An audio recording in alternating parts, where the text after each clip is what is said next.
aquellos que pueden, los invito a ponerse de pie. Hebreos 12:12 dice así: por lo cual levantad las manos caídas y las rodillas paralizadas, y haced sendas derechas para vuestros pies, para que el cojo no se salga del camino, sino que sea sanado.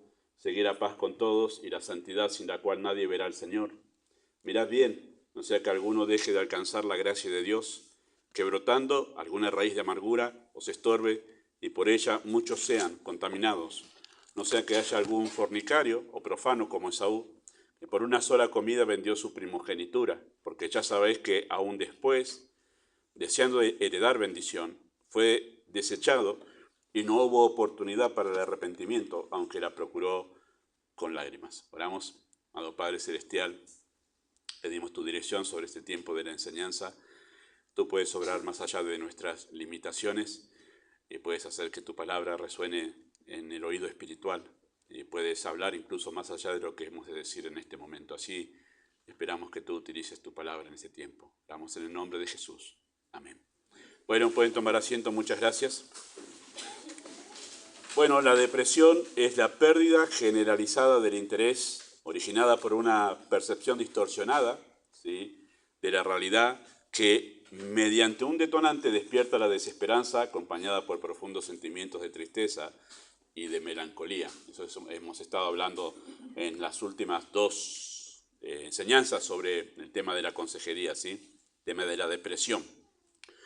Y la depresión puede derivar en dos grandes males. Esos son los peligros de la depresión, ¿sí? Hay dos que son muy serios, y uno es la autocompasión, que fue lo que hablamos la última vez, y el otro de los males que puede derivar de la depresión es el resentimiento. Y eso es algo muy serio en realidad, ¿sí? La autocompasión se relaciona más con circunstancias adversas, ¿sí? Uno suele caer en autocompasión al mirar en sus circunstancias que son adversas y pueden caer en bueno, pobre de mí. Pero el resentimiento se relaciona más con el trato injusto, hostil o el menosprecio contra nuestra persona. Así que, si bien no es dogmático eso, uno puede caer en autocompasión, e incluso cuando siente este menosprecio, y también en resentimiento cuando ve circunstancias que son adversas y cae en resentimiento contra Dios, como vamos a mencionar en algún momento. Pero mayormente la autocompasión se despierta al tener una perspectiva equivocada de las circunstancias, ¿sí? Y el resentimiento se despierta al tener una reacción equivocada ante el trato injusto, hostil o el menosprecio hacia nuestra persona. Así que vamos a hablar del resentimiento como uno de los derivados peligrosos de la depresión, ¿sí? ¿Qué es el resentimiento? ¿Sí? Bueno, es volver a revivir la tristeza y el dolor causados por una ofensa, injusticia o decepción, ¿sí? La palabra, ese prefijo re, es volver, ¿sí? Volver a hacer algo, decir algo o revivir algo, como es en este caso, ¿sí? Guardando justamente cuando eso sucede, que revivimos la tristeza y el dolor causados por una ofensa, justicia o decepción, bueno, guardando en el corazón enojo, ira, odio y deseos de venganza. Ahí es donde se comienza a distinguir mucho más este sentimiento de resentimiento por el deseo de venganza que despierta dentro de nosotros, ¿sí? Este sentimiento suele ir acompañado de un profundo anhelo de ver al otro humillado y destruido, ¿sí? Los que hemos atravesado por esa etapa de sentir resentimiento, no lo hemos confesado, pero en el interior hemos hecho como películas, donde vemos esa película donde vemos al otro destruido, humillado, que ahí tiene por lo que me hizo, ¿no? Ese deseo de venganza, de ver al otro destruido, ¿verdad? Eso tiene que ver con el resentimiento, ¿sí? Bueno, a esto la Biblia lo llama amargura, ¿sí? El resentimiento, la Biblia lo llama amargura. Y que no se trata solo de tristeza, no es la mera tristeza que uno tiene por alguna circunstancia difícil que está pasando. Eso ya lo hemos mencionado. Esto es algo más que simple tristeza, ¿sí? Esto es un odio enraizado, ¿sí? Que echa raíces. Eso es la amargura. Es más que tristeza, es odio que ha echado raíces en el corazón, ¿sí? Y despierta justamente eso, un deseo insano de justicia. O sea, hemos recibido una injusticia, se nos ha tratado mal, nos han herido, y entonces se despierta como un deseo de justicia. Pero es un deseo de justicia insano, pues decimos, me hizo mal, la tiene que pagar. Pero ese deseo de justicia no es por amor justamente a la verdad, sino por orgullo herido, porque me ha herido el orgullo, me ha herido el ego, entonces se enciende una furia extrema que atenta contra la vida de su entorno familiar, como por ejemplo, que llega hasta ese extremo, ¿no? De sus padres, de hermanos, de cónyuge, de hijos, o como en el caso de Caín, que fue el primer amargado de la Biblia, ¿sí? El primero que experimentó raíz de amargura, que terminó matando a su propio hermano. Ese es el extremo de la raíz de amargura, ¿sí? Del resentimiento. Uno llega a los hechos de tomar venganza porque me hirió, me lastimó, ¿sí? Bueno, eso es lo que sucede. Pero por eso digo que es algo muy serio, porque puede llevarnos al odio extremo incluso a personas allegadas a nosotros, de nuestro propio entorno, ¿sí? De nuestra propia familia. Y eso suele suceder. Y en no pocos casos ha sucedido así, ¿sí? Una vez que la amargura, ¿sí?, echa raíces en el corazón, el odio se propaga contra cualquiera que se cruce en el camino. Especialmente tiende a proyectarse hacia personas semejantes a quienes originaron la ofensa. Por eso, cuando leemos en el texto acerca que, cuidado, miren que no haya una raíz de amargura, un corazón donde haya raíz de amargura, que esto contamine a los demás. ¿Por qué? Bueno, porque una persona con raíz de amargura suele empezar a proyectar esa amargura que tiene contra alguien, contra cualquier otra persona con la que se cruce, especialmente con personas que son paralelas o semejantes a quienes me hicieron la ofensa. Por ejemplo, vamos a decirle, si el resentimiento es contra su padre, porque vaya a saber lo que sucedió en la crianza, es probable que sienta rechazo hacia cualquier persona con figura de autoridad. Y eso suele suceder en algunos hogares, donde, especialmente si es un varón, o bueno, una mujer también, sí, suele suceder, han tenido un padre que ha causado heridas en la infancia, que no los ha atendido bien, o vaya a saber lo que ha sucedido, entonces se crea una raíz de amargura. Entonces ese hijo o esa hija, lo que si mantiene esa amargura en el corazón, va a sentir un rechazo no solo hacia su padre, que es la figura de autoridad, sino hacia toda figura de autoridad. Y se crea como un rechazo hacia cualquiera que esté liderando en cualquier lugar. Entonces la raíz de amargura se extiende y la persona siente odio. O sea, vamos a decir lo que se suele utilizar, proyecta su odio a cualquier persona que está relacionado de alguna manera con esa figura paterna que le causó dolor. Estamos diciendo eso como puede ser una madre también que haya sucedido así, ¿sí? Bueno, eso hace la raíz de amargura, ¿sí? Se extiende el odio y se propaga hacia cualquier persona que se cruce en su camino, ¿sí? Hay casos extremos de asesinos seriales, no tanto en nuestra cultura latina, pero sí mucho lo que escuchamos en los Estados Unidos, por ejemplo, ¿sí? Y no todos son así, sí, pero ese caso extremo de raíz de amargura, que empiezan a matar personas que tienen características semejantes, ¿sí? Por eso es asesinato serial. Son personas que van eligiendo de características semejantes. ¿Por qué? Porque seguramente ha tenido algún problema en algún momento en su vida con ese determinado tipo de personas y después extiende esa amargura a todas las personas que están relacionadas con esas características, ¿verdad? Eso suele pasar en algunos casos de asesinos seriales y personas paralelas. Alguien que en su pasado le causó algún dolor, bueno, si es su mamá, si ha sido su mamá, después empieza a matar madres. Y eso suele suceder, suele pasar. De que la raíz de amargura empieza a extenderse, ¿sí? Y hay casos de creyentes incluso en amargura contra Dios. La raíz de amargura puede llegar incluso hasta eso, a que creyentes creen una raíz de amargura contra Dios mismo debido a circunstancias dolorosas que no pueden superar por no aceptar lo que Dios hizo. Y eso es uno de los casos más extremos, ¿no? Crear una raíz de amargura contra Dios. Y eso se puede notar en que el creyente empieza a llevar su vida espiritual o en piloto automático o de brazos caídos. Sigo, porque si es creyente va a tratar de seguir porque el Espíritu le va a impulsar, pero va a estar de brazos caídos, como diciendo, no me interesa hacer nada para Dios, no quiero involucrarme en nada, no quiero comprometerme en nada. Y en algunos casos de esa falta de compromiso tiene que ver justamente con una raíz de amargura contra Dios. No quiero hacer nada con Dios. Lo he vivido yo en una etapa de mi vida espiritual hace más de 20 años atrás. He vivido esa etapa no sabía que era realmente un enojo contra Dios que yo tenía por no entender circunstancias que Él había determinado para tratar con mi vida, pero guardé rencor contra Dios, ¿sí? y lo notaba en que había perdido completamente el interés por estar involucrado en la obra de Dios. Y esa es la manifestación del resentimiento contra Dios, incluso el rechazo hacia la Escritura, hacia la palabra. Pero eso tiene que ver con el resentimiento por no aceptar, no entender lo que Dios está haciendo. Y eso es peligroso. Por eso es que la raíz de amargura, el resentimiento, es algo sumamente peligroso que deriva justamente de la depresión. Bueno, ¿cuál es la raíz de la amargura? ¿Dónde está la raíz de la amargura? Bueno, el caso que nosotros leímos ahí en Hebreos 12 es uno de los más mencionados cuando se habla acerca de raíz de amargura o de este problema de resentimiento, porque no hay muchos casos que se los mencione directamente así, ¿sí?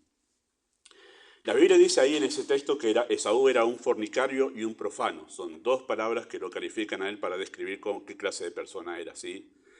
Cuando se habla de fornicario, la palabra que se utiliza indica que era alguien de una moral sin límites, ¿sí? Era un libertino, lo que conocemos nosotros. O sea, él no tenía ningún problema de vivir una moral baja abiertamente delante de sus padres, incluso cuando Jacob va a buscar esposa a la familia de su padre, que era lo que tenía que hacer, que su madre le mandó, él a propósito se trajo mujeres paganas.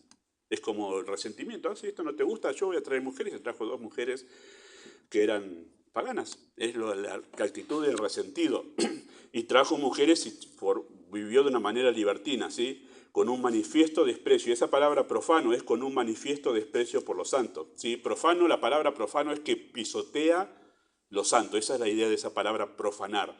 Es pisotear, como despreciar. Lo pisoteo todo porque no me importa. Esa es la idea de esa palabra profano, ¿sí? Un desprecio por lo santo, al punto que él vendió su primogenitura por un plato de lentejas. Ustedes saben que la primogenitura en la familia de Jacob estaba relacionado en realidad con las promesas de Dios, con lo que Dios había prometido a Abraham y lo que sería una bendición para Bueno, todo eso lo sabía Esaú. Y dijo, a mí, ¿qué me importa la bendición de Dios? ¿Qué me importa todas las promesas de Dios? Y entonces mostró al intercambiar todo eso por simplemente un plato de lentejas. Ahí es donde por eso lo menciona el texto, se nota su desprecio por las cosas santas y lo pasajero era más valioso justamente que lo eterno, ¿sí? Él había despreciado el linaje de la fe y no tenía interés en ser parte de los propósitos de Dios, ni tampoco en caminar en fe como su abuelo Abraham, ni como su padre Isaac, ¿sí? Describo todo esto para entender hasta dónde llega la raíz de amargura, ¿sí? Que él no perdió en realidad la primogenitura. ¿Sí? A veces solemos hablar y enfocarnos en lo que hizo Jacob, que está mal, porque está completamente mal, pero en realidad él no perdió la primogenitura, ni tampoco se la habían robado la primogenitura. Él la había despreciado. Eso es lo que dice el texto acá. Él no es víctima en esta situación. El texto lo pone a él como el responsable de haber perdido la primogenitura. Vamos a decirlo sencillamente. Si en aquel momento, cuando él estaba con un hambre grandísima, que no tengo idea por qué se desesperó tanto, porque podía haber esperado un poco más y en su familia era familia rica. Comida va a encontrar en cualquier lado. Pero el asunto es que él podía haberse negado a vender su primogenitura si es que tenía aprecio por lo santo. Él lo despreció en ese momento. Él no es víctima en esa situación. Él despreció la primogenitura, ¿sí? Renunciando a ella antes que su madre y su hermano engañaran a su padre para que Jacob reciba la bendición, ¿sí? Así que no justificamos lo que hizo Jacob, pero su sucio plan encontró una puerta abierta en el desprecio de Esaú. No hubiese encontrado ninguna puerta abierta al engaño que hizo su mamá y su hermano si él hubiese tenido un aprecio profundo por lo santo. Pero él abrió la puerta porque él despreció y rechazó eso, ¿sí? El odio guardado en su corazón por lo que hizo su hermano y su mamá se contaminó a toda su descendencia. Toda la descendencia que vino después de la familia de Esaú se convirtieron en la nación que guardó perpetuo rencor. Amós 11.1 describe así a la nación de los edomitas. Los edomitas son la descendencia de Esaú. Y habla en dos pasajes, en Amós 1.11 y en Malaquías capítulo 1 se habla de ellos como la nación que guardó rencor perpetuamente. O sea, si bien después tenemos el relato que 20 años más tarde Esaú perdonó a su hermano Jacob, sin embargo, durante ese tiempo que él guardó rencor, contaminó a toda su familia con un odio profundo hacia la familia de su hermano. Tal es así que después se transformó en la nación que guardó rencor siempre. El mal ya estaba sembrado, el rencor y el odio, el resentimiento ya estaba sembrado antes que él llegase a reconciliarse con su hermano, ¿sí? Y aunque hubo una reconciliación entre Jacob y Saúl, la raíz de amargura ya había contaminado a toda esa descendencia, ¿sí? Así que la raíz de la amargura, y aquí es donde llegamos al punto que quiero mencionar, la raíz de la amargura es la falta de disposición a perdonar. Dice, ¿dónde está la raíz del resentimiento y de la amargura? Es la falta de disposición a perdonar. Cuando una persona no tiene disposición a perdonar, se vuelve una persona amargada y resentida. Eso es lo que vemos en la Escritura y en el ejemplo de Jacob, ¿sí? Va llevando en su corazón y alimentando ese odio hacia la persona que le hizo una injusticia y vive esperando el momento de que la otra persona pague completamente el daño que me hizo. Y por eso va albergando dolor y resentimiento, ¿sí? La falta de disposición a perdonar. ¿Cuál es la respuesta bíblica a la amargura? Bueno, la respuesta bíblica a la amargura es la gracia de Dios. Dice Efesios 4:32, antes sed benignos unos con otros, misericordiosos, perdonándoos unos a otros como Dios también os perdonó a vosotros en Cristo. La respuesta de la Biblia a la persona resentida y a la amargura, sí, es la gracia de Dios. Perdonar a otros de la misma manera que Dios nos perdonó a nosotros en Cristo. Así que cuando conocemos el Evangelio, nos damos cuenta que Dios nos ha perdonado muchísimo más de lo que nosotros debemos perdonar a otros. Hay una parábola que Cristo utiliza en Mateo capítulo 18 que está enfocada justamente en esto, en esa disposición a perdonar que nace de la gracia que Dios ha tenido con nosotros, donde muestra dos siervos, uno que es un señor que ejemplifica a Dios, ¿sí? Que ilustra a Dios en esa parábola, y un siervo que le debía, no me acuerdo cuánto dice ahí, pero un montón le debía. Y como no podía, este siervo le dijo al Señor, yo te lo pagaré todo, no me mandes a la cárcel, el ruego. Y el Señor le perdonó la deuda, todo. Dijo, no me lo pagues, te lo perdono todo. Ese que fue perdonado encontró un consiervo que le debía mucho menos de lo que él le debía a su señor. Y entonces ese consiervo, que después es llamado malvado, aunque el otro consiervo le dijo, aguantame, no te lo puedo pagar ahora, pero aguantame que después te pago todo. Bueno, ¿él qué le dijo? No, le echó a la cárcel. No hubo disposición a perdonar. Cuando se enteró esto su señor, lo tomó y lo llevó a la cárcel, ¿sí? Y la parábola termina diciendo esto. Termina diciendo, así hará vuestro Padre Celestial con vosotros si no perdonáis cada uno sus ofensas a sus hermanos, ¿sí? No había entendido cómo había sido perdonado él por su Señor.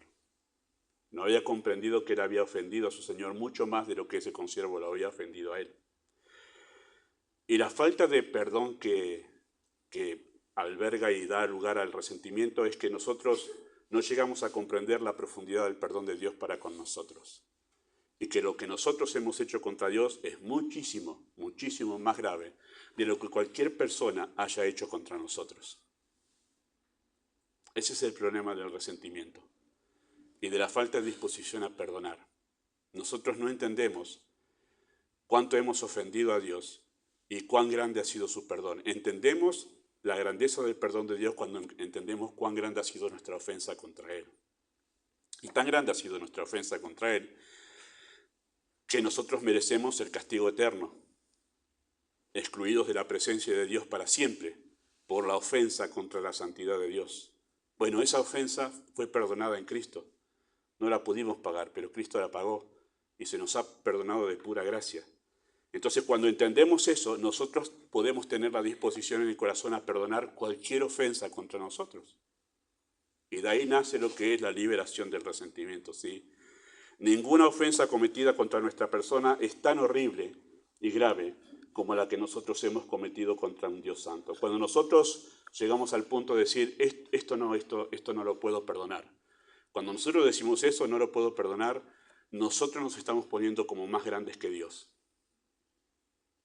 Nosotros nos estamos poniendo como personas más grandes que Dios. Porque Dios sí perdona. ¿Y qué dicen algunos? ¿Pero yo? Somos más grandes que Dios entonces. Somos más importantes que Dios. Ese es el problema del resentimiento. Que adopta un lugar de arrogancia en el corazón enorme. Dios que te perdone, yo no. Es terrible esa situación. Bueno, hasta ese punto llega el resentimiento, ¿verdad? ¿Sí? Por eso quienes han sido perdonados por Dios pueden, y esa es la capacidad que nos da la gracia, pueden perdonar a otros. ¿Y qué es perdonar? Y algunos dicen, perdonar es olvidarse, pero no me puedo olvidar, pastor. Bueno, acá siempre va a estar guardado lo que nos ha pasado en toda la vida, ¿verdad? Especialmente si han sido cosas que nos han marcado profundamente o una herida muy profunda, siempre va a estar acá en la mente. Generalmente la persona que perdona pueden pasar muchos años y esa herida como que se va cerrando. Y como que uno queda como un leve recuerdo en el pasado. Créanme que es así cuando la gracia de Dios nos sana. ¿Sí? Bueno, pero ¿qué es perdonar? Bueno, perdonar es dar por cancelada una deuda. La palabra perdón en el Nuevo Testamento tiene que ver con un uso de cuestiones de contaduría, ¿sí? Que estoy pagando una deuda, esa es la idea de esa palabra perdonar, ¿sí? Es decirle al otro que ya no me debe nada. Entonces vos me habías, pero no te das problema, yo ya te perdoné, no me debes nada. No tenés que estar pidiéndome perdón cada vez que me ves. No, ya está perdonado. Ya te perdoné, en mi corazón ya está saldada la deuda, no me debes más nada. Esa es la idea de perdonar, de que la deuda está pagada, está saldada ya, ¿sí? Por eso es que la palabra rencor, que se usa en el Nuevo Testamento, la palabra rencor también es una palabra de contaduría. La palabra rencor es que yo tengo la libretita y tengo todo ahí, anotadas las deudas. De ahí viene la idea de la palabra rencor, de una libretita donde yo estoy anotando todo lo que me debe el otro, ¿sí? Entonces por eso es que perdonar y guardar rencor, las dos palabras son de contaduría que se usan en la Biblia porque es como una deuda que tenemos contra el otro. Dice, no me tenés más deuda, no te hagas problema, ya está todo perdonado, ¿sí? Esa es la idea. Por eso el rencor es mantener la ofensa anotada como una deuda y de ahí la idea de me las vas a, porque es una deuda. De ahí viene la idea de me las vas a pagar, vas a ver cuando tenga oportunidad, que eso fue lo que le dijo Esaú a Jacob, cuando muera papá, me las vas a pagar, te voy a matar. Porque es una deuda. Mira, ya tengo jurada. Esa es la idea de esa palabra rencor, ¿sí? Bueno, el perdón anula y cancela esa deuda, ¿sí? Listo, la da por cerrada. Así que perdonar es no volver a utilizar la ofensa para presionar con hostigamiento al ofensor. Perdonar no es que yo ya, en mi mente, ¿sabes que no me acuerdo nada? Es como amnesia que me agarró. No. Acá yo me acuerdo todo lo que pasó, pero nunca voy a utilizar esa ofensa que hiciste contra mí para otra vez hostigarte. Esto suele pasar más en los matrimonios, se los cuento a los que no están casados, suele pasar más en los matrimonios, que no se perdonan cosas, ¿no? Cuando vuelve una nueva discusión, una nueva pelea, empiezan a sacar todo aquello que, pero hace 3 meses, y entonces empiezan a sacar todo y se nota que la libretita está guardada todavía ahí para hacer recordar, ¿sí? Bueno, esa es la idea de perdonar. No es que tengo amnesia. Lo que simplemente yo voy a hacer es nunca más volver a mencionar eso con esa persona, ni tampoco a otros sobre esa persona. Fulano, sí lo conoces, sí, yo me acuerdo, ¿sabes que tuve un problema con él? Me hizo esto y aquello. Bueno, eso es no perdonar, no hay que volver a mencionarlo, eso es perdonar, ¿sí? No volver a utilizar la ofensa para presionar con hostigamiento al ofensor. Perdonar es no volver a traer al recuerdo la ofensa para despertar sentimientos negativos, ¿no? La persona se queda solo en casa, piensa en fulano, dice, pero no me puedo olvidar lo que me hizo. ¿Cómo me trató? Bueno, perdonar es que ya no traigo eso a la mente, como una forma de poder otra vez despertar sentimientos de tristeza y volver otra vez a la amargura. Sino que puedo pensar en esa persona sencillamente, recordando lo que hizo, pero no me genera ningún sentimiento negativo, ni de tristeza, ni de amargura. Ya está, para mí ya está saldado. Y eso se puede, hermanos, ¿eh? Eso se puede hacer. Algunos dicen, no, ¿cómo se puede hacer eso? Yo no puedo, yo me acuerdo fulano lo que me hizo, ni siquiera trato de no pensar porque me pone mal. Pero se puede en la gracia de Dios que ese recuerdo ya no despierte ni genere sentimientos de tristeza, sino que, y acá tiene que ver con un cambio de perspectiva, por eso es que la depresión es una perspectiva equivocada. ¿Cómo hizo José para no guardar rencor a sus hermanos? ¿Cómo hizo José para no guardar rencor a sus hermanos? Bueno, sencillamente tenía una perspectiva diferente de sus circunstancias.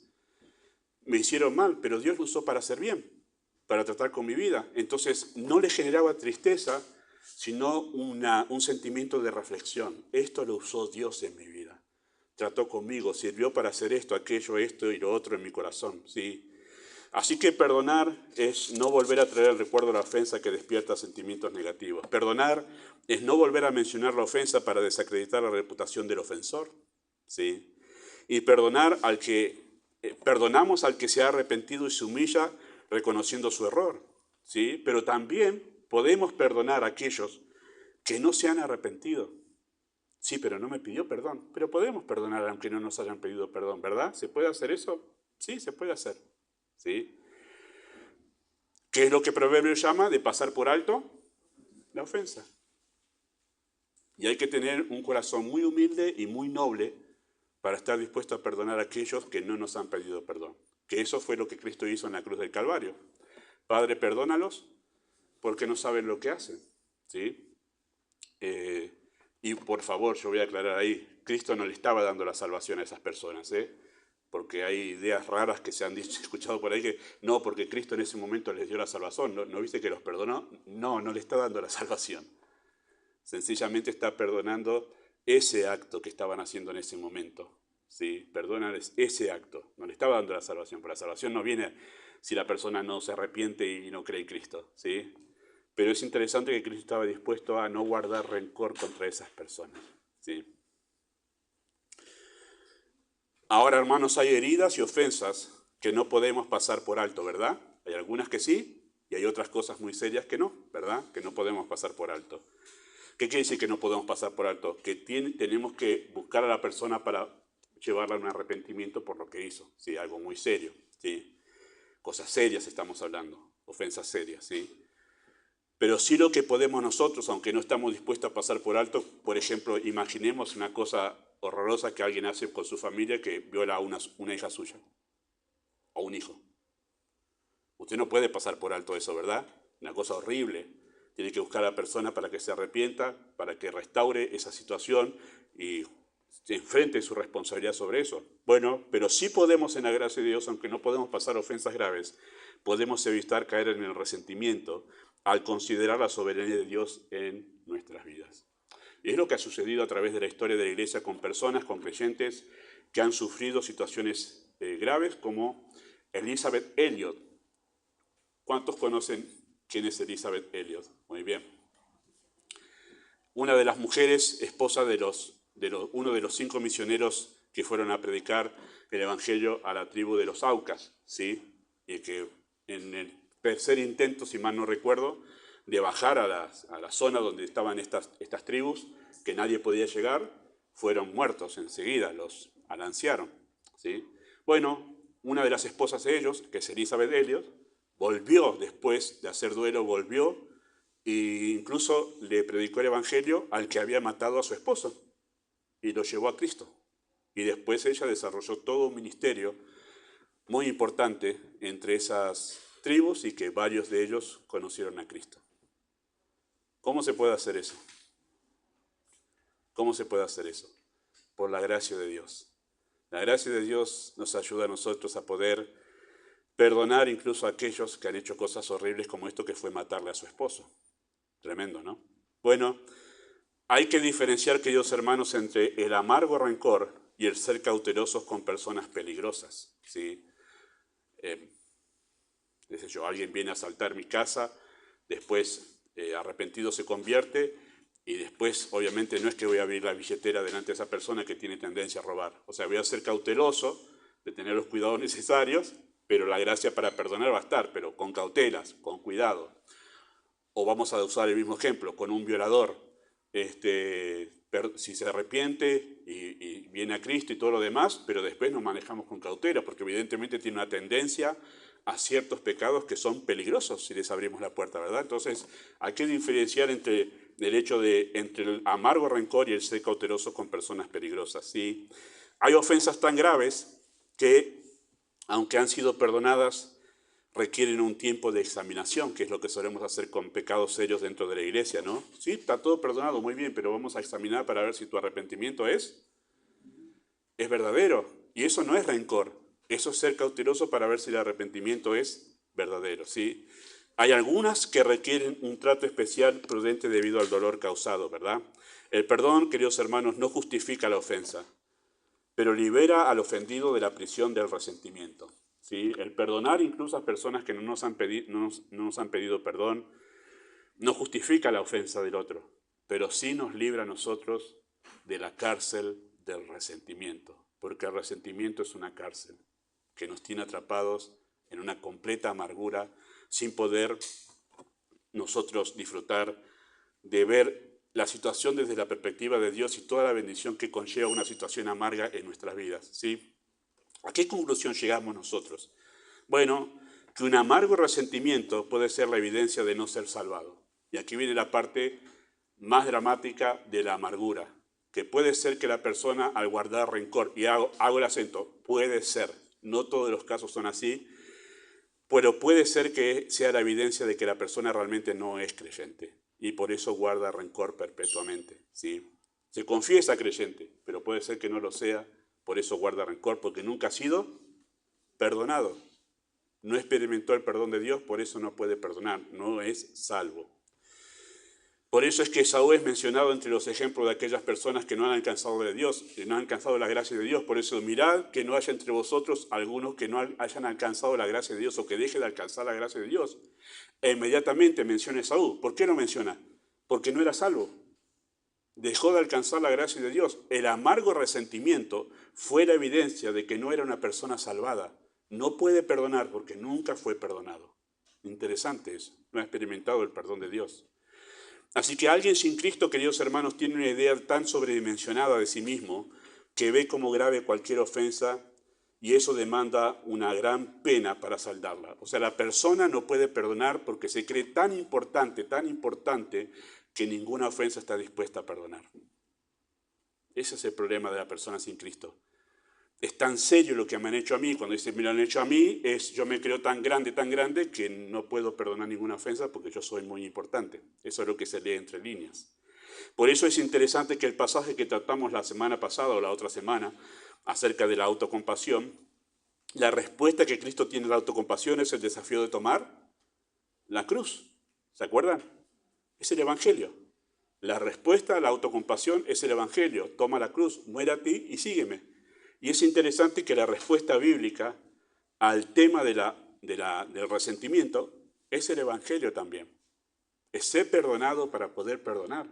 Siempre el Evangelio en el medio, ¿sí?